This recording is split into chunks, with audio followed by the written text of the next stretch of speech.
Episode 3, Aweary of This Moon. If Dina was unsettled by having the large lion man give her commands, she was too relieved at being able to hand the responsibility for the missing students off to a responsible member of the faculty to care. She nodded at Ajani's declaration, and after waiting for Liliana to clean up her broken teacup, led the two out of the building where Liliana's office was located, and across the field towards Harrier's Wood.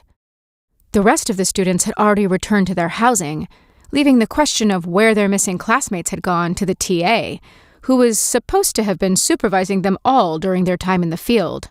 Dina felt terrible about that. She was never going to be allowed to supervise undergraduates again. Not that she particularly wanted to supervise undergraduates. They were interesting in their way, and frustrating, and filled with so much potential. But they weren't her life's work or anything, and she was never going to be a teacher. But she didn't like to be limited either, and Dina can't be trusted not to lose students was a limitation, not to mention the students themselves. She liked Abigail. The Owlin had been clearly bound for Silverquill since orientation, and Killian was going to be furious when he found out Dina had misplaced her. She didn't know the other three as well, although she'd had just enough overlap with Tam and her theory classes to worry about her, too. There were doubtless people on campus who would worry themselves sick about Sanar and Kirill. This was terribly bad, no matter how she wanted to look at it. Then they reached the wood, and she stepped aside to allow Liliana and Ajani to search, and some of her worries lifted. They would figure this out. They would find the missing students, and while Dina might be in trouble, there would be no lasting harm done. She tried to hold tight to that thought as Liliana stepped into the wood and raised her hands, calling a black fog from the ground. She cocked her head, seeming to listen as it eddied and swirled around her, then lowered her hands and turned to the lion man. "Like Jace, they aren't dead," she said.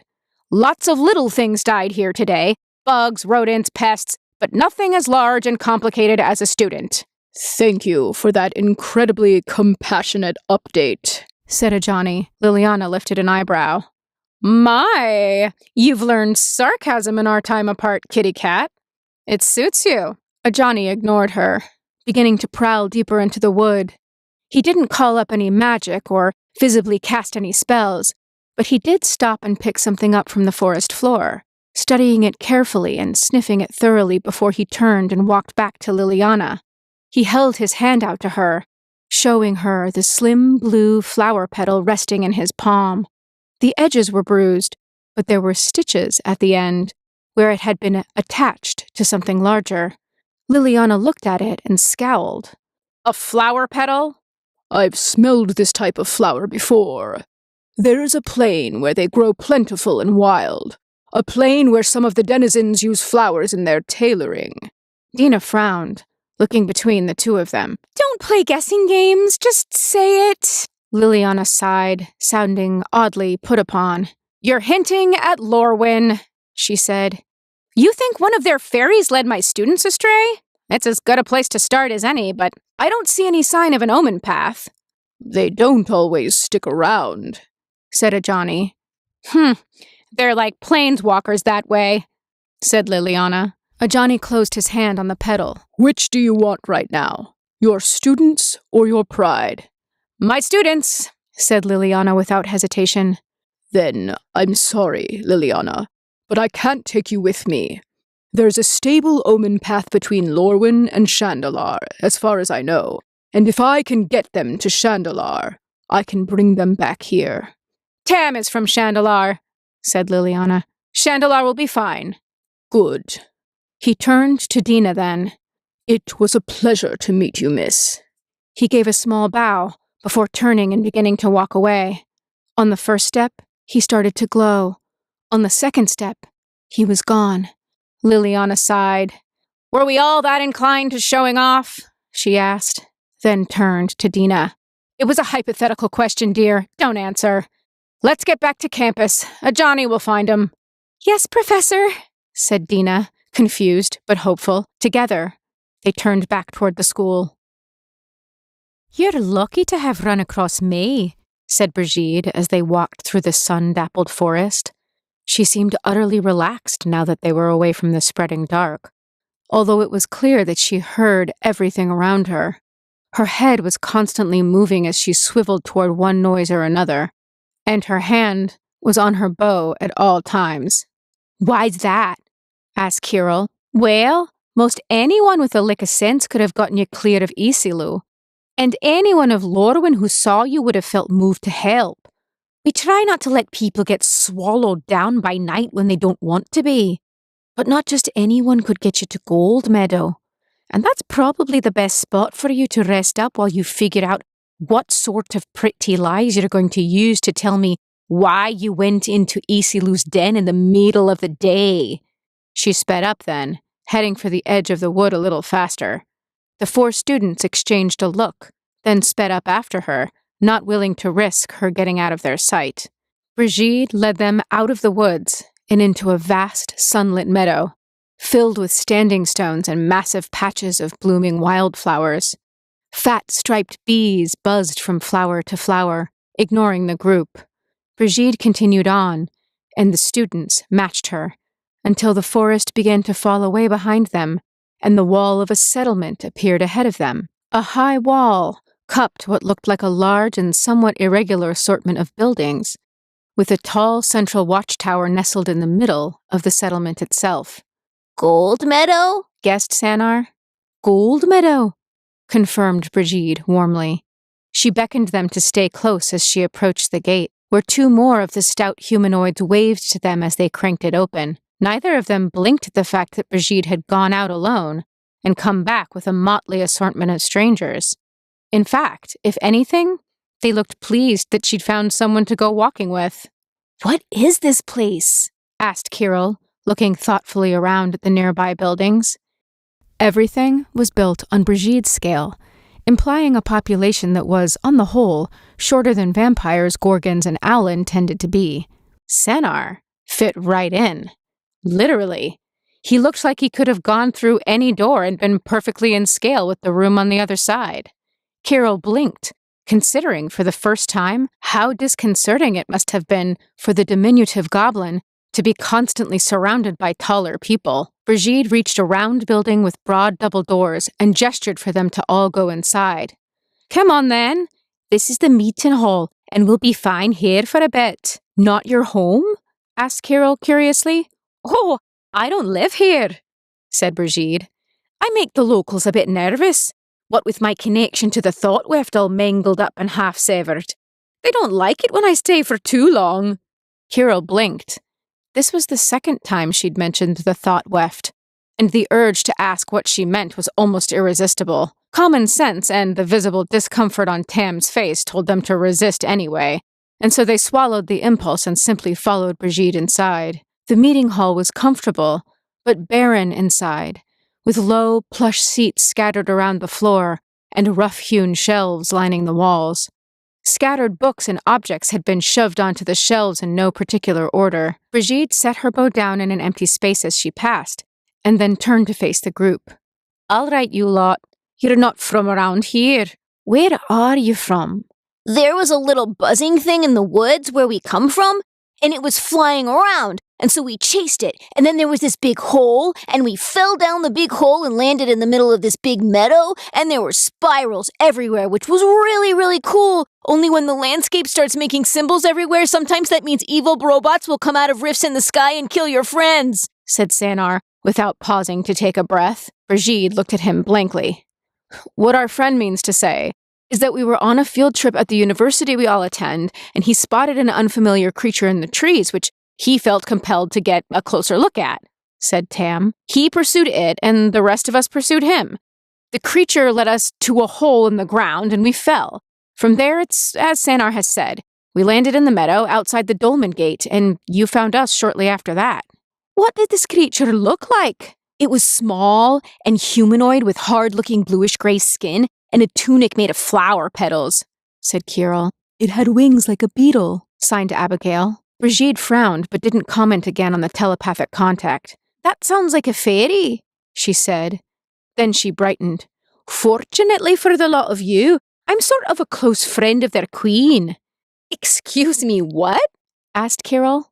Her name is Madeline, and she's queen of the fairies of both Lorwyn and Shadowmoor. Not only on one side or the other. If I send her a message, she can tell us why one of her fairies was at your school, and then maybe we can find out why it led you to the hole, and how we can get you back to where you belong. That would be wonderful, said Tam. Can fairies talk? Asked Sanar. Yes, of course, said Brigitte. Why don't we ask the fairy then?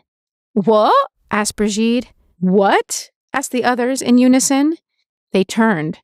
Sanar was looking at the little blue fairy from before, which had flown in through one of the windows and was now hovering in front of him. As they looked at it, the fairy started to laugh. It was a bright, merry sound that grew louder and louder as it went on, filling the space entirely. Its dominion only lasted a few seconds before the alarm bells began ringing outside. It was a raucous, clanging sound, metallic and overwhelming. It washed over the fairy's laughter, wiping it away. Brigitte swore and rushed to the window, gripping the ledge as she leaned out to see what was going on. The fairy flew out past her head, whisking away into the sky. Brigitte didn't even seem to notice. In the meadow outside the city walls, Isilu was walking. The great beast took long, intentional steps, legs moving with an elegant grace, which would have been easier to appreciate if not for the darkness that poured off of it in never-ending waves. Where the darkness fell, the night descended. The students rushed to the window to join her and watched as the sudden night began to overtake the city. Everywhere the darkness touched, the city was transformed. The walls grew higher, topped with long spikes pointing both inward and outward. The ladders vanished, making the territory impassable. The buildings nearest the wall remained the same shape, but sprouted spikes and bars along their windows. The spirals worked into their architecture, growing more tangled and defensive. Even the doors grew narrower, making it easier to shut them against the world. What in the... asked Tam. Shadowmoor, said Brigitte, tone cold. The night side of the plain. It's not supposed to be here. The sun sets, the moon rises, the dark reveals what day disguises, but not here.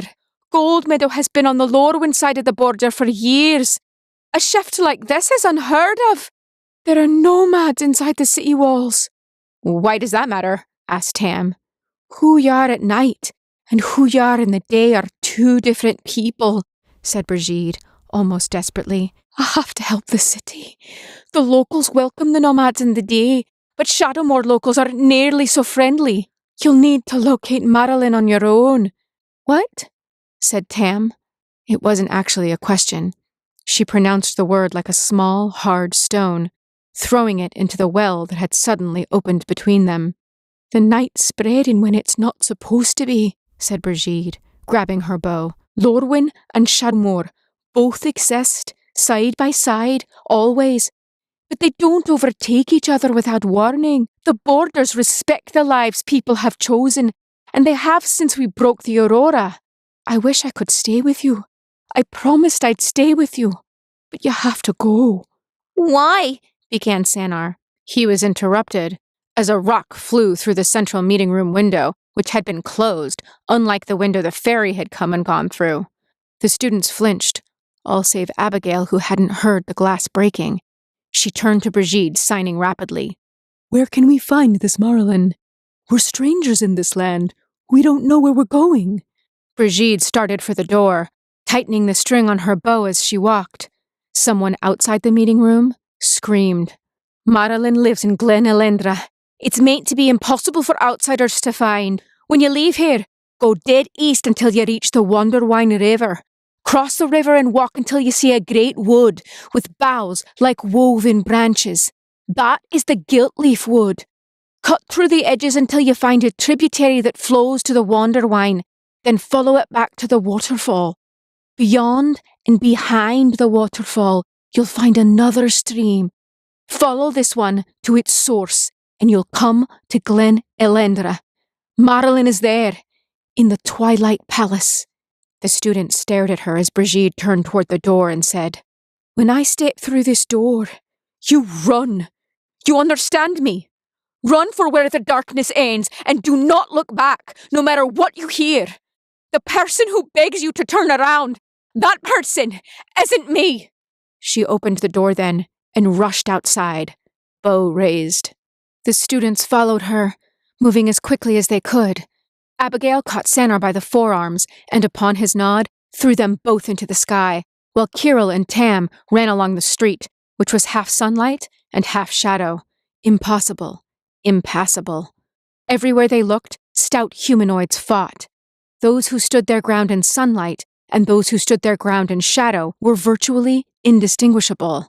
As Tam looked, she saw that those who attacked from the dark were hunched forward, not out of physical need, but from apparent suspicion for everything around them. Some of those humanoids spotted the students and barked commands to attack, throwing rocks and releasing arrows. None of them stepped into the sun. Their eyes glowed yellow like those of a hunting cat. No pupils, no whites. The humanoids who fought from sunlight were like Brigitte, and that appeared to be costing them the battle. They stood with open, trusting postures and were easily grabbed from behind as the shadows flowed forward and swallowed more of the street. No one fought the shadows. There was no way to stop them, and bit by bit, the archers were falling, transforming into moon-eyed fighters from the other side. The students ran, and as they forced their way out the gate to the fields beyond, Abigail looked back, still clutching Seanan close. Together, they bore witness as Brigitte fired into the dark, aiming to wound, not kill, trying to stop figures who were being far less considerate with their own attacks. A tendril of misplaced night slithered along the wall to her back, unseen, and bright-eyed figures followed it, pressed to the stone to avoid the narrow strip of sunlight where Brigitte stood. Once they were solidly behind her, they reached out and grabbed her shoulders, pulling her into the darkness. She struggled and wailed, then stilled, and when she opened her eyes again, they were full moon bright, filled with a light that had nothing to do with the day. Abigail turned away as Brigitte began to fight beside her new compatriots, turning her arrows against her former allies. Shuddering and dismayed, the Owlin soared after Kirill and Tam, carrying Seanan along. They fled and left the falling gold meadow behind. Again, said Tam. Obligingly, Abigail began signing. The figures in the dark didn't seem to be evil so much as they seemed scared, like pests that think they've been cornered by some larger predator. They were attacking to protect themselves. I'm almost sure of it. Brigitte was a threat, and so they stopped her. And when they pulled her into their shadows, she became who she is at night? Said Tam. Scared, like them? So she started fighting on their side? Yes, signed Abigail. I don't think the night is bad here, just different. And the people on the night side don't always want the same things they wanted in the day. Well, I want to go home, said Seanan. I want to finish my term project. This place makes me want to do homework and I hate it. Brigitte told us which way to go while she was in the daylight. We'll get to this Marlin she talked about, and Marlin will be able to send us back to Strixhaven, said Tam. I'm sure of it. Kirill gave her a measuring look but didn't say anything, focusing more on the meadow ahead of them. Unlike Gold Meadow, it was still drenched in daylight, so complete that it seemed impossible it should ever fall to night. Tufts of wildflowers grew on green, dusted standing stones, and spirals occurred everywhere around them, in the curve of ferns and the patterns of the wildflowers. They were less sinister than the symbol of Phyrexia, but Kirill still twitched uncomfortably away from them, trying to thread a path between the curves. Seanan craned his neck, looking toward the horizon. Are we going the right way? He asked. Due east, said Tam, tone implacable. Don't you know how to tell the direction? Never needed to, he said. Goblins don't count on directions, as long as we know the way we're going is the right one. How very quaint, said Tam. The tendrils of her hair shifted and twisted around in spirals of their own, showing her discontent.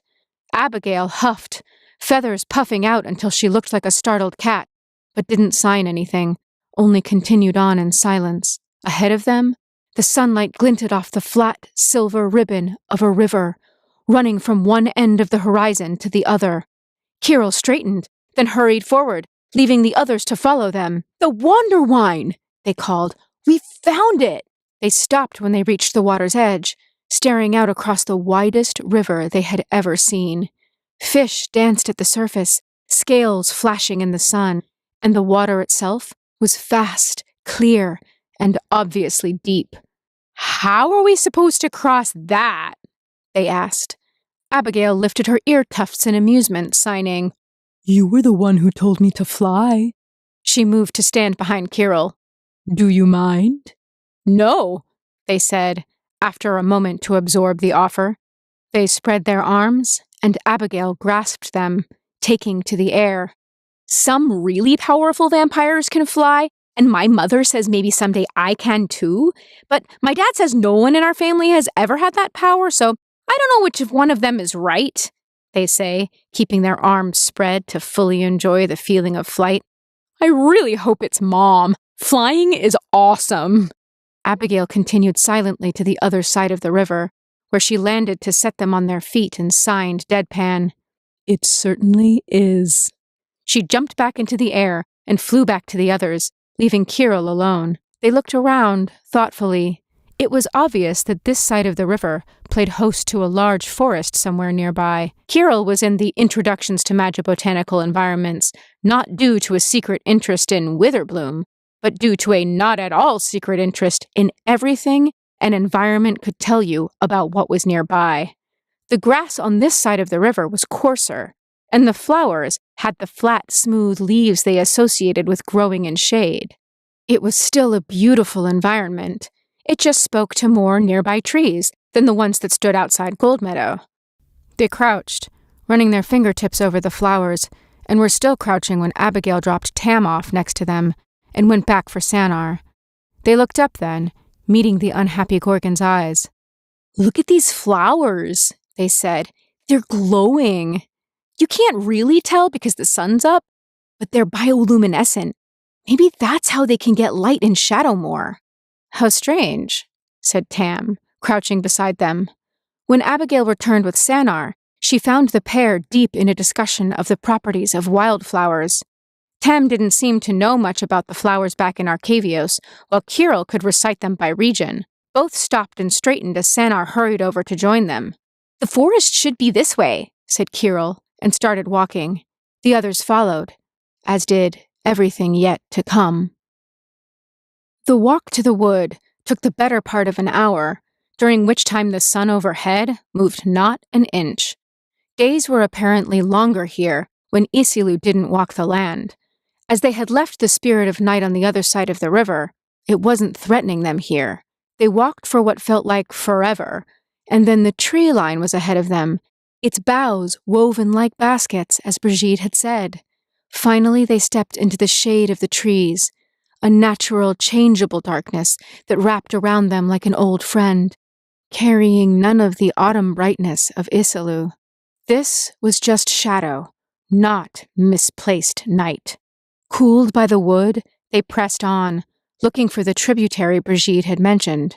Kirill had been the fastest of them in the beginning, and so it wasn't much of a surprise when they began to lag behind. Sanar walked loudly, distracting Tam, and Abigail heard nothing that wasn't speech, so it probably shouldn't have been a surprise when a silent hunter rose out of the bushes behind Kirill and grabbed them, pulling them out of sight before they could make a sound. None of the others even looked back to see that Kirill was gone. Kirill stiffened as a hand covered their mouth, stopping them from shouting. That wasn't nearly as much of a concern as the arm that locked around their neck, cutting off their air. "Joke's on you," they thought as they struggled silently. Vampires had to breathe, but not as often as humans or elves did. Let whoever had them choke them for long as they wanted to. After they'd been dragged some distance, the arm around their neck withdrew, replaced by the sharp edge of a knife pressed hard against the soft spot where their jaw met their throat. A pleasant, almost friendly voice said, "Struggle or scream, and we'll see how well your blood can water the flowers here, outsider. Do you understand me?" Kirill nodded as much as they dared. "Speak." "Not wanting to slit my own throat, I'm not sure how much I can," said Kirill. "What do you want from me? I haven't got any dragons on me. No snarls or pests either." The knife withdrew, and its wielder stepped around Kirill into view. It was an elf in hunter's leathers, green and brown and sturdy. He wore no shoes and, in fact, had no feet. Instead, dainty hooves pressed against the loam. More confusing were his horns, long and curved and growing from his temples. He looked at Kirill as if they were the strange one and not him, and perhaps here that was so. "I don't want your dragons, whatever those are," said the elf. "I saw you fleeing Gold Meadow with the other strangers. I know you know why Isilu walks. I want to know what you know." "Well, first, my name is Kirill, and I know my friends are going to be worried about me." The elf blinked. "What? You said you wanted to know what I know, and those are the most important things I know. Can you tell me your name?" "Lorwyn," said the elf. "I know nothing of your friends. You were just the first to fall enough behind that I could catch you." "I'm very flattered," said Kirill, rolling their eyes. "And why did you need to catch one of us so very badly?" "We're just cutting through your woods, assuming these are your woods, to get to Glen Elendra so we can ask Marlin to send us home." "Where is home?" "A world on the other side of an omen path, where things are different than they seem to be here." Kirill shook their head. "I don't belong here. Please let me go back to my friends before they get too far ahead. I won't even tell them you took me." "No," snapped Lorwyn, drawing the spear that was strapped across his back and aiming it at Kirill. "You come with me. High Perfect Morcant will want to see you. You're my prisoner now, and that means you have to do as I say." "Is that what it means?" asked Kirill. "I don't think the rules are that clear-cut." Lorwyn circled around behind them, prodding them in the back with the tip of their spear. Kirill yelped, turning to glower. I'll come, they said. "But you're making a mistake, Lorwyn. I am not a good prisoner." "Some people say I'm not a very good hunter, so I guess mistakes are to be expected," said Lorwyn. He prodded Kirill again. "Get moving." Together, they walked into the trees, and from there, moved deeper into the forest. Kirill hunched their shoulders but walked without screaming, as in the distance, their friends moved farther and farther away.